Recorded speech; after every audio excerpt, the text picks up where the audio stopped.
ဗုဒ္ဓဘာသာတို့ဤဘာသာရေးဆိုင်ရာကျင့်ကြံမှုပွဲလံကြီးကြီးငယ်ငယ်အစုအဝေးနဲ့ပြုလုပ်ကြတဲ့အခါမှာ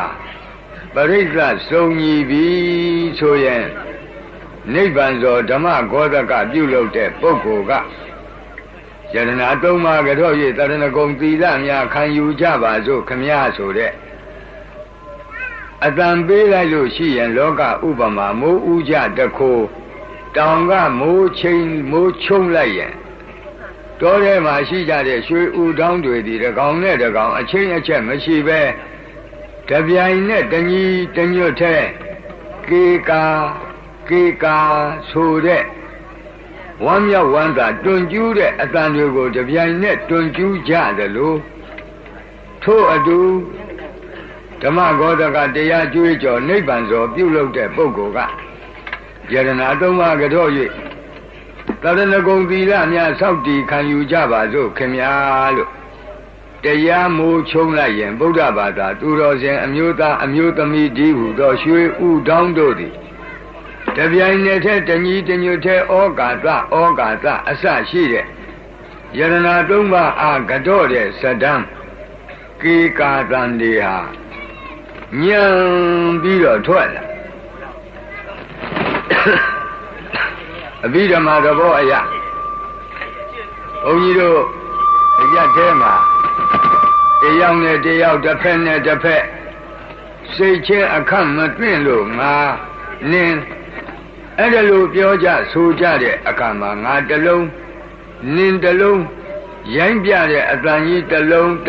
ဖြစ်ပေါ်လာဖို့ရန်အတွက်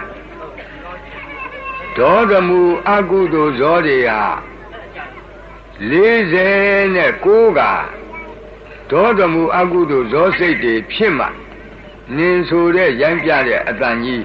တတန်ငါဆိုတဲ့ရိုင်းပြတဲ့အတန်ကြီးတတန်ဖြစ်ပါ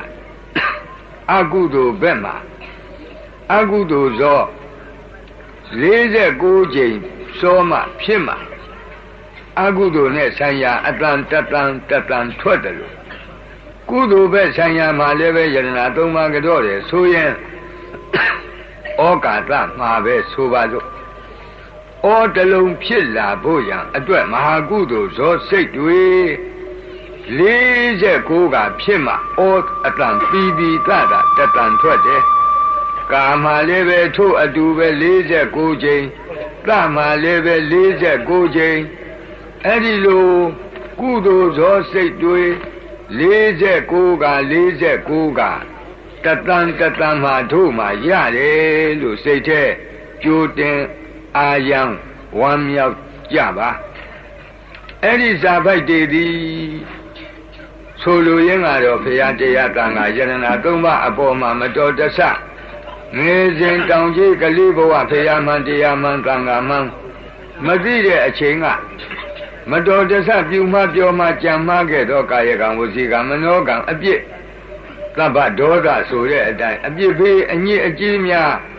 မိမိကိုယ်မှလိမ့်ထိန်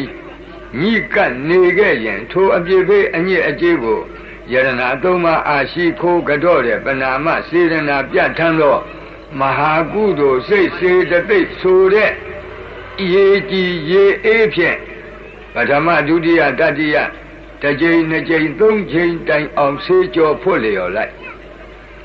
အဲ့ဒီလိုဆေးကြောဖွတ်လျော်တဲ့အနေတစ်ကြိမ်နှစ်ကြိမ်သုံးကြိမ်မြောက်အောင်ဘုရားယရဏတရားယရဏသံဃာယရဏမြတ်သုံးပါးတို့ကိုဘုရားတပည့်တော်အယုသေးအလေးမြတ်လက်အုပ်မိုး၍ရှိခိုးပူဇော်ဖူးမြော်မှန်းလျော့ကြော့ပါဤအရှင်ဘုရားဆိုတဲ့ဤအချိန်မှာတတန်၌မဟာကုသိုလ်ဇောတွေ49ကဇောတော့မဟာကုသိုလ်ဇောစိတ်တုပ္ပတိဟုတော့ရေတွေနဲ့မိမိတို့ခန္ဓာအစဉ်ကိုတသွန်းဆေးကြောပြီးပြီအဲ့ဒီအချိန်မှာမိမိတို့ခန္ဓာအစဉ်၌ယတနာသုံးပါးနဲ့ပတ်သက်သောကာယကံဝစီကံမနောကံအပြစ်အညစ်အကြေးဟာအနည်းငယ်မျှမရှိတော့ဘူးရေ3ကြိမ်ချိုးပြီးလို့ခန္ဓာကိုယ်စင်ကြယ်နေတဲ့အမျိုးသမီးအမျိုးသားလို့တခါတည်းဖြစ်သွားအဲ့ဒီအခါမှာလူလောကသဘောရေစင်ကြယ်ဆေးချိုးပြီးတဲ့အမျိုးသမီးအမျိုးသားတွေမိဘထံပါတောင်း ရေချိုးပြီးလို့ခန္ဓာကိုယ်တန့်စင်နေတဲ့အချိန်မှာပန်းကောင်းပန်းညင်နဲ့အဝတ်ကောင်းဝတ်ခြင်းနဲ့နတ်လာကောင်းလိမ့်ညင်ပန်းကောင်းပေးပါအဝတ်ကောင်းပေးပါနတ်လာကောင်းပေးပါတောင်းတယ်လို့တောင်းတယ်လို့ပဲခြေပေါက်လက်ခါတောင်းတယ်ထို့အတူဘုရားဘာသာအမျိုးသားအမျိုးသမီးတို့လည်းမိမိတို့ထိုအချိန်စင်ကြယ်သောကိုယ်ခန္ဓာရှိနေတဲ့အချိန်မှာသီလပေးမဲ့သင်္ဃာတော်ကိုခြေပေါက်လက်ခါမိဘတံသာသမီတောင်းတယ်လို့အာမန္တိတိကရဏေနရဟပင်စသီလံဓမ္မံယာစာမိအရှင်ဘုရားတပည့်တော်ဒီခုအချိန်အမတန်စင်ကြယ်သောခန္ဓာကိုယ်ရှိနေပါဒီစင်ကြယ်သောခန္ဓာကိုယ်ရှိနေတဲ့တပည့်တော်သည်အရှင်ဘုရားဓမ္မတရဏဂုံသုံးခန်းတည်းဟူသောဥဆိုင်ပန်းတွေ၅ပါးသီလတည်းဟူသောဝတ်ကောင်းစလ၅မျိုးနတ်တာကောင်းနတ်တာပြောင်း၅မျိုးကိုပန်ရလူကြောင့်ဝတ်ရလူကြောင့်လင်းရလူကြောင့်တောင်းပန်ပါတယ်တောင်းခံပါတယ်ရှင်ဘုရားအနုကံကတ္တဝါသီလံတိထမေဗန္တိဗန္တိအရှင်ဘုရားလောကံချီးမြှောက်မှုကိုကတ္တဝါပြု၍မေတပြည့်တော်အာသီလံကရဏဂုံသုံးခန်းဥဆိုင်ပန်းနှင့်တကွာ၅ခန်းတော်သီလတည်းဟူသောဝတ်ကောင်းစလ၅မျိုးနတ်တာကောင်းနတ်တာပြောင်း၅မျိုးကိုဒီထကရုဏာရှိရှုပေးတော်မူကြပါကုန်ဖျားတောင်းတောင်းမှတစ်ချိန်မကဘူးဒုတိယပြီးနှစ်ချိန်မြောက်လေထို့အတူပါဠိလိုတောင်းတတိယပြီးသုံးချိန်မြောက်လည်းပဲထို့အတူပါဠိလိုတောင်းတော့သီလပေးတဲ့ကိုယ်တော်ကဘာအတန်ပေးလိုက်ယမဟံဝဒမိတံဝတိထာတရားဓမ္မတွေကဘာဆိုလိုက်တော့အာမဗန္တိဘာလို့ကြတာတော့ဆရာတကားလို့ဆိုရင်ပြောတတ်ပါစေယမဟံဝဒမိတံဝတိထလို့ဆိုလိုက်တဲ့သီလပေးတဲ့ကိုယ်တော်ရဲ့ဆိုလိုရင်းကတရားဓမ္မအပေါင်းသူတော်ကောင်းတို့ကရဏဂုံဆိုတဲ့ဥဆိုင်ပန်းတွေ၅ပါးသီလဆိုတဲ့ဝတ်ကောင်းစလ၅မျိုးတဏိနန္တာပြောင်းနန္တာကောင်း၅မျိုးဟာဗဂတိဗံဗဂတိအဝတ်ဗဂတိနန္တာလိုအထေတရဝတ္ထုကြီးနဲ့ကင်ပြီးရော့ပန်းဟဲ့ရော့ဝတ်ဟဲ့ရော့လိမ့်ဟဲ့အဲ့ဒီလိုအထေတရနဲ့ကင်ပြီးတော့ပေးလို့ရကောင်းတာမဟုတ်ဘူးနှုတ်ကမြွတ်ပြီးတော့ဆို၍ဆောက်တီမှရကောင်းတဲ့တရဏဂုံပန်းရကောင်းတဲ့၅ပါးသီလဝတ်ကောင်းစလနန္တာကောင်း၅မျိုးဖြစ်တယ်ဒီတော့ရှေ့ကနေပြီးတော့ဆောက်တီးပုံကိုဆိုပေးမယ်အဲ့ဒီဆိုပေးတဲ့ဆောက်တီးပုံကိုမမှားအောင်လိုက်ဆိုကြဒီအဓိပ္ပာယ်နော်သီလပေးတဲ့ကိုယ်တော်ကယမဟံဝဒမိတံဝတိထာသာတော်နှလုံးပြောင်းပြောင်းသူတော်ကောင်းတို့ယံအကျဉ်းကရဏဂုံဆောက်တီးပုံ၅ပါးသီလခံယူဆောက်တီးပုံကိုအဟံငါဒီဝဒမိရှေ့ကတိုင်တဲဆို၍ပေးပါအံတန်ထူငါဆို၍ပေးတဲ့၅ပါးတရဏဂုံဆောက်တီးပုံ၅ပါးသီလဆောက်တီးပုံပါဠိကိုတုံမေသင်သူတော်ကောင်းတို့သည်ဝတိထအတုလိုက်ကဆိုကြပါတိုက်တွန်းတယ်မမအောင်လိုက်ဆိုကြနော်လို့တလူတိုက်တွန်းတော့တရားဓမ္မကအာမဗန္တိရှင်ဖေဟာအာမကောင်းပါပြီအရှင်ဖေဟာလို့ဆိုလို့ထိုအခါသီလပေးတဲ့ကိုယ်တော်ကဘာစပေးလိုက်ဘာစပြီးတော့ရွတ်ပေးဆိုပေးလိုက်တယ်နမောတတ္တဗုဒ္ဓဝတ္တောအရဟတောသမ္မာသမ္ဗုဒ္ဓတ္တဘုရားရှိခိုးစာပိုက်ကလေးလေးကစာဆိုနိုင်တယ်ဆိုနိုင်လို့စာပိုက်တိုးလို့များတန်ဖိုးနေတဲ့မအောင်မေနဲ့မြတ်စွာဘုရားရဲ့ဂုဏ်တော်တွေမြောက်များစွာရှိတဲ့အ낵ကလူတကာနတ်တကာမြမာတကာတို့ရဲ့နှုတ်ဖြားမှာအလွန်ထင်ရှားတဲ့ဘဂဝါဂုံအရဟံဂုံသမ္မာသမ္ဗုဒ္ဓဂုံဆိုတဲ့ဂုံတော်ကြီး၃ပါးနဲ့ဘုရားကိုရှိခိုးတဲ့စာပိုက်ဖြစ်ပါတယ်ဒါကြောင့်ဘုရားကရဏဂုံမခံခင်၅ပါးသီလမဆောက်တည်ခင်ရှေးဥစွာမြတ်စွာဘုရားအားတူတူချင်းချင်းနဲ့လူရင်းထိကြိုက်အောင်ရှိခိုးကြအောင်စို့အဓိပ္ပာယ်နဲ့သီလပေးတဲ့ကိုယ်တော်ကနမောတတ္တဗုဒ္ဓဝတ္တောအရဟတောသမ္မာသမ္ဗုဒ္ဓတ္တရှေ့ကတိုင်တယ်ဆိုပေးလိုက်ဒကာဓမ္မတွေကတစ်ခေါက်ပဲသီလပေးတဲ့ကိုယ်တော်ကတိုင်တယ်ဆိုပေးပေမဲ့ဒကာဓမ္မတွေက၃ခေါက်အဓိပ္ပာယ်ရှိ အနှစ်ပေကြည့်ဘဂဝါတော်ဘဂဝါဂုံတော်ယင်ဖြစ်တော်မူထတော်အရဟတောအရဟံဂုံတော်ယင်ဖြစ်တော်မူထတော်သမ္မာသမ္ဗုဒ္ဓသမ္မာသမ္ဗုဒ္ဓဂုံတော်ယင်ဖြစ်တော်မူထတော်တတ္တထိုမြတ်စွာဘုရားအာနမောယူတိမြတ်တို့ရှိခိုးဥညွတ်ပါ၏ဖျားဘုရားရှိခိုးတဲ့စာပတ်မြတ်စွာဘုရားရဲ့ဘဂဝါဂုံအရဟံဂုံသမ္မာသမ္ဗုဒ္ဓဂုံတော်ကြီး၃ပါးနဲ့ချီးကျူး၍ဘုရားကိုရှိခိုးတဲ့စာပိုက်ဒီစာပိုက်ဖြင့်တရားမင်းကြီးလည်းပဲတက်ကပညာတော့လာပြီးတော့ဘုရားထံလာပြီးတော့အိန္ဒသာလလှိုင်းကူမှာတက်ကပညာတော့နာပြီးလို့သောတာပန်အရိယာဖြစ်တရားဘဝအသိရပြီးတော့ပြန်ငါနီးတဲ့အခါမှာပြန်ငါနီးကြတော့ဒီနမောတတ္တနဲ့ပဲမြေကြီးကိုလက်နဲ့ပို့ပြီးတော့အတင်မြေကြီးသည်မတုံမလှုပ်တယ်လို့ကျွန်ုပ်လည်းပဲဖရာယရနာအပေါ်မှာမတုံမလှုပ်တဲ့ဝင်ယုံကြည်တဲ့လောကုတ္တရာတရဏဂုံတည်တဲ့ပုဂ္ဂိုလ်တရားဆိုတဲ့အဓိပ္ပာယ်နဲ့မြေကြီးလက်နဲ့ပို့ပြီးတော့သူကနမောတတ္တသုံးဖို့ဆိုပြီးတော့ရှိခိုးပြန်ထို့အတူပဲဓမ္မတိဗြဟ္မာကြီးများဖရာထံသာပြန်နေဆိုရင်ဒီနမောတတ္တနဲ့ပဲသုံးပါမတ္တရရှိခိုးပြီးတော့ပြန်ညလူပြည်လောကကပတိနတိကောသလတို့လိုမင်းပညာရှိတွေပောက္ခရတာတိတို့ဗြဟ္မာယုတို့ဆိုတဲ့ပုံနာပန္တိတ်ပညာရှိတွေသူတို့လည်းပဲမြတ်စွာဘုရားတချို့ကြတော့ဘုရားရှိရာဘက်ကိုမှတ်ပြီးတော့မတ္တရိုက်ဒီနမောတတ္တနဲ့ဘုရားရှိခိုးကြအဲ့ဒီလိုလူပညာရှိနတ်ပညာရှိဗြဟ္မာပညာရှိဆိုတဲ့ပညာရှိပန္တိတ်ပုဂ္ဂိုလ်တွေအလွန်မြတ်နိုးအပ်တဲ့ဘုရားရှိခိုးစာပိုက်ဖြစ်လို့မိဘဘိုးဘွားဆရာဓမ္မများကငါတန်းငါသမီးငါမြည်တို့သီလပြီးတဲ့ကိုတော်ကတစ်ခေါက်တိုင်တယ်ပြီးပင်မဲ့မင်းတို့ကသုံးခေါက်ဆိုကြအင်မတန်ဘိုးတန်တဲ့ဘုရားရှိခိုးကတာဒီအဓိပ္ပာယ်နဲ့ဒီအမြော့ဒီလိုရည်ရွယ်ချက်နဲ့မိမိတို့ရဲ့မိဘဘိုးဘွားအထက်ကလူကြီးများကဒီနမောတတ္တကိုသုံးခေါက်ဆိုရိုးအစဉ်ပြုခဲ့အဲ့ဒီအစဉ်ပြုတာကိုကခုပြောလို့အင်မတန်အဓိပ္ပာယ်ရှိတဲ့ဘုရားရှိခိုးစာပိုက်ကျင်းနဲ့အလွန်တန်ဖိုးရှိတဲ့ဘုရားရှိခိုးစာပိုက်သီလပေးတဲ့ကိုတော့တစ်ခေါက်တည်းဆိုပေမဲ့ငါတန်းငါသမီးငါမြည်တို့သုံးခေါက်ဆိုကြဟာဆိုပြီးသူတို့ကရှိကမူချပေးသွားဘုရားရှိခိုးပြီးတဲ့အခါကြာတော့ဗုဒ္ဓံတရဏံဂိသာမိဓမ္မံတရဏံဂိသာမိသံဃံတရဏံဂိသာမိအဲ့ဒီစာပိုက်သုံးပိုက်ဆိုနေတဲ့အချိန်မှာအတန်တန်မှာဘုရားယရနာကိုကြီးညိုတဲ့စိတ်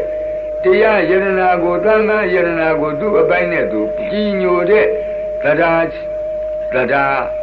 ပြီးတော့ဘုရားတရားသံဃာသည်ယရနာသုံးပါးရဲ့ငါတို့ရဲ့အာထာကိုးကွယ်ရာဘဲလို့သိတဲ့ပညာဒီတရားပညာနှစ်ပါးကောင်းဆောင်တော့မာကုသိုလ်စိတ်တွေ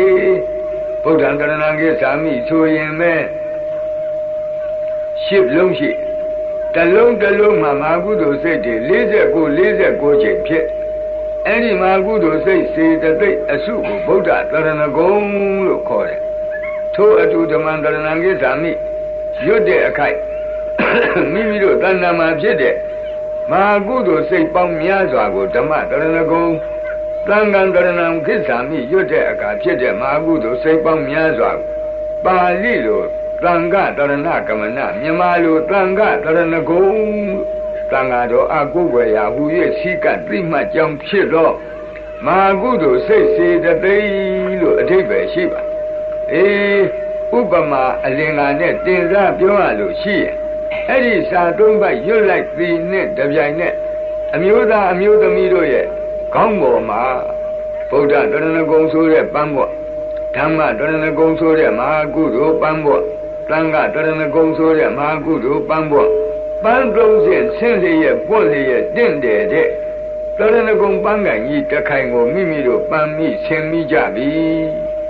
ထိုအခါသီလပေးတဲ့ကိုတော်ကမိဘကသာသမီပန်းတစ်ခိုင်ပန်းတာမြင်တော့လှတော့နောက်ထပ်လှစီခြင်းလို့သားရဲ့သမီးရဲ့နောက်ထပ်တစ်ခိုင်ပန်းမအောင်ဆိုပြီးအလား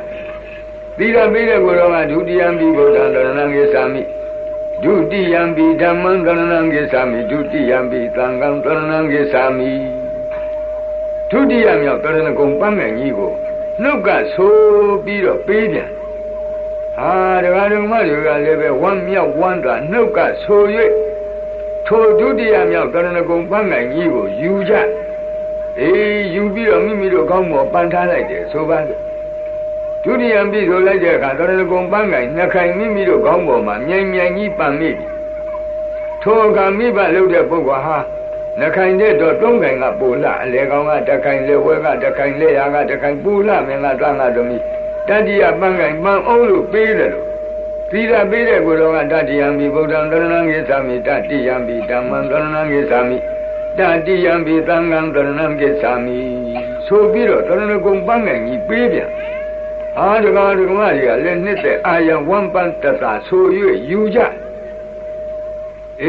ဒီအချိန်မှာမိမိတို့ခေါင်းပေါ်မှာတရဏဂုံပန်းခိုင်ကြီးသုံးခိုင်ပန်မိနေပြီတဲ့ဒီအချိန်သီလပေးတဲ့ကိုယ်တော်ကဘာလုပ်လဲတရဏဂမနံပရိပုံနံပါဠိစကားပြောလိုက်တရားဓမ္မတွေကအာမဗန္တိပါဠိလိုပြန်ပြောကြဘာတို့ဆိုရတာလဲနားလေရမိဘနှစ်ပါးကနေပြီးသားတို့သမီးတို့ပန်းပန်ပြီးပလားလို့မေးတယ်သီလပေးတဲ့ကိုယ်တော်ကတရဏဂမနံပရိပုံနံသာတော်နှလုံးပြောပြောင်းသူတော်ကောင်းတို့တရဏဂမနံတရဏဂုံသုံးကံဥဆိုင်ပန်းလန်းလန်းစွန့်စွန့်ပန်းရှင်ချင်းဆိုတဲ့အမှုသည်ပရိပုံနံပြည့်စုံကြဗလား။အိုးတရဏဂုံပန်းနေပန်းလို့ပြည့်စုံမလားကျေနပ်ဗလားအားရဗလားမေးလိုက်ထိုအခါတခါတော့မှကအာမဗန္တိပြည့်စုံပါပြီဖေဟာကျေနပ်ပါပြီဖေဟာအားရပါပြီဖေဟာလို့ဒီလိုပြန်ပြောလိုက်တာထိုအခါကျမှသီလပေးတဲ့ကိုယ်တော်ကအဝတ်ကောင်းဆလတထဲဝတ်ကောင်းတထဲပြီးတထဲတဏိနတ်သာကောင်းတမျိုးပြီးတမျိုးလှမ်းပေးတယ်လို့နော်သီလပေးတဲ့ကိုယ်တော်ကဘာနာတိပါဒဝိရမဏိသိက္ခာပဒံသမာဓိယာမိဆိုပြီးတော့ဘာနာတိပါဒဝိရတိသီလဒီဟူသောအဝတ်တထဲပေးလိုက်ပြန်နန္တာကောင်းတမျိုးပေးလိုက်ပြန်ဒကာဒကမဒီကလေးပဲဝမ်ပန်တတာလိုက်ဆို၍ထိုပါဏာတိပါဒဝိရတိသီလဒီဟူသောအဝတ်ကောင်းကိုမိမိကိုယ်မှာရှင်းလိုက်နန္တာကောင်းကိုမိမိကိုယ်မှာလိမ့်သချဲလေလိုက်နောက်ဒီကသီလပေးတဲ့ကိုယ်တော်ကအဒိဏဒါနဝိရမိသိက္ခာပဒံသမာဓိယာမိဒုတိယမြောက်အဒိဏဒါနဝိရတိသီလဒီဟူသောအဝတ်ကောင်းဆလနန္တာကောင်းတစ်မျိုးပေးလိုက်ပြန်ဆိုပေးလိုက်ဒီကဓမ္မတွေကဝမ်းမြောက်ဝမ်းသာဆို၍ယူကြမိမိတို့ကိုယ်မှာရှင်းပြီးဝတ်ပြီးကြတက္ကတတိယံပြီးသုံးချိန်မြောက်ကြတော့ကာမိတုမိစ္ဆာစာရဝိရတိသီလဒီဟူသောအဝတ်ကောင်းနန္တာကောင်းလေးချိန်မြောက်ကြတော့မုဒ္ဒဝါဒမှာရှောင်ကျင်ခြင်းဆိုတဲ့မုဒ္ဒဝါဒဝိရတိသီလဒီဟူသောအဝတ်ကောင်းနန္တာကောင်းငါးချိန်မြောက်ကြတော့သုရာပါဏဝိရတိသီလဒီဟူသောအဝတ်ကောင်းနန္တာကောင်းကိုကင်ဝတ်တော်လိမ့်တော်လို့ဆိုပြီးအလားရှိကတိုင်းဆိုပေးတရားတော်မကြီးလည်းပဲဝမ်ပန်းတတာလိုက်၍ဆိုယူကြအဲ့ဒါဒီဥပမာအလင်္ကာပြောလို့ရှိရဝတ်ကောင်းစလား၅မျိုးနေရာတကြဝတ်ပြီးတဏိနန္တာကနန္တာကောင်းနန္တာပြောင်း၅မျိုးကိုနေရာတကြအလှဆုံးလိမ့်ပြီးဥပမာအလင်္ကာနဲ့ပြောတယ်အဲ့ဒီအခါမှာမိဘကနေပြီးတော့အဝတ်ဆန်းစာဝတ်ပြီးနန္တာကောင်းလိမ့်ပြီးပန်းကောင်းပန်းပြီးတဲ့သားသမီးကိုကြည့်ပြီးဝန်းမြောက်တော့ဗာပြောမလဲမိဘကဥပမာဗာပြောမလဲဆိုတော့ငါသားတို့ငါသမီးတို့ဒီပန်းတွေဒီအဝတ်တွေဒီနတ်သားတွေနဲ့ငါသားတို့ငါသမီးတို့နဲ့သိလိုက်ဒါတွေရှင်းပြလိုက်တဲ့အတွက်သိတင်တယ်သွားဒီတော့သားတို့သမီးတို့အဲ့ဒီပန်းနေလွတ်မသွားအောင်အဲ့ဒီအဝတ်တွေညစ်မသွားအောင်အဲ့ဒီနတ်သားတွေပြေးမသွားအောင်ချက်သားတို့ချက်သမီးတို့တတိပြုကြလို့အဲ့ဒီလိုမိဘကတတိပေးတယ်လို့သီလပေးတဲ့ကိုယ်တော်ကတိသရဏီနသာပင်စင်ကသီလံသာဓုကံကတ္တဝအပမဒီနသံပါတိထာပြောလိုက်ဟာဒကာဓမ္မတွေကအာမဗန္တိဆိုလိုက်ဘာလို့တော့အထိပ္ပယ်သိကြတယ်မသိတယ်တော့မသိဘူးနော်သူကတော့အပိအယူကတော့ပါဠိကတော့ဖြောင်းသီလပေးတဲ့ကိုယ်တော်ကသာတော်နှလုံးပြောပြောင်းသူတော်ကောင်းတို့ဒုံမေသင်တို့သည်တိတရဏီနတရဏဂုံတုံကံဥဆိုင်ပန်းနှင့်သဟတကွ ပင်စင်ကသီလ၅ပါးသီလကြည့်ဟုသောဝတ်ကောင်းစလ၅မျိုးနန္တာကောင်းနန္တာပြောင်း၅မျိုးအခုဆင်ပြီးဝတ်ပြီးပံပြီးတဲ့တရဏဂုံပန်းတွေသီလကြည့်ဟုသောအဝတ်ကောင်းစလတွေနန္တာကောင်းတွေကိုသာဓုကံကတ္တဝတတိမြဲမြဲမြန်မြန်ထားပြီးတော့အပမဒိနာမမိမလျောတဲ့တတိဖြင့်သံပါတိထတရဏဂုံပန်းတွေနွမ်းမသွားအောင်ငါးပါးသီလဆိုတဲ့အဝတ်ကောင်းစလ၅မျိုးနတ်တာကောင်းနတ်တာပြုံး၅မျိုးညစ်မသွားအောင်ပြေမသွားအောင်အေးကြီးစွာသောတတိဆောင်လျက်သံပါတိထမကျိုးမပေါက်မကြားမပြောက်ရအောင်ထိမ့်သိမ့်စောင့်ရှောက်ပြည့်စုံကြပါစေလို့တိုက်တွန်းစကားပြောတာဒီမှာတရားဓမ္မတွေကအာမဗန္ဒီကောင်းပါပြီအရှင်ဘုရားလို့ဝန်ခံလိုက်ကြဤအခုအချိန်นี้မိမိတို့ပြီးခဲ့သောလုပ်ငန်းစဉ်ရဲ့တန်ဖိုးကိုဝန်တာအောင်ပြောပြီးတဲ့အချိန်ဒီအချိန်မှာမိမိတို့ကိုယ်၌ကရဏဂုံတိဟူသောဥဆိုင်ပန်းတွေငါးပါးသီလတိဟူသောအဝတ်ကောင်း၅မျိုးနတ်တာကောင်း၅မျိုးကိုပန်ပြီးဝတ်ပြီးလိမ့်သပြီးသောအနေမှာဓမ္မနယ်ပယ်ကကြည့်ရင်ရောက်နေတယ်အဲဒီရောက်နေတော့လောက၌အဝတ်ကောင်းဝတ်ပြီးနတ်တာကောင်းလိမ့်ပြီးပန်းကောင်းပန်ပြီးတဲ့အမျိုးသမီးအမျိုးသားတွေဘာလို့လဲမင်္ဂလာပွဲတပင်ဝတ်နေအေးထို့အတူပဲတဏှဂုံပန်ပြီးတော့၅ပါးသီလဝတ်ကောင်းစလ၅ပါးဝတ်ပြီးတော့နတ်တာကောင်း၅မျိုးလိမ့်သပြီးတော့တို့အမျိုးကောင်းသားအမျိုးကောင်းသမီးများသည်တရားမင်္ဂလာ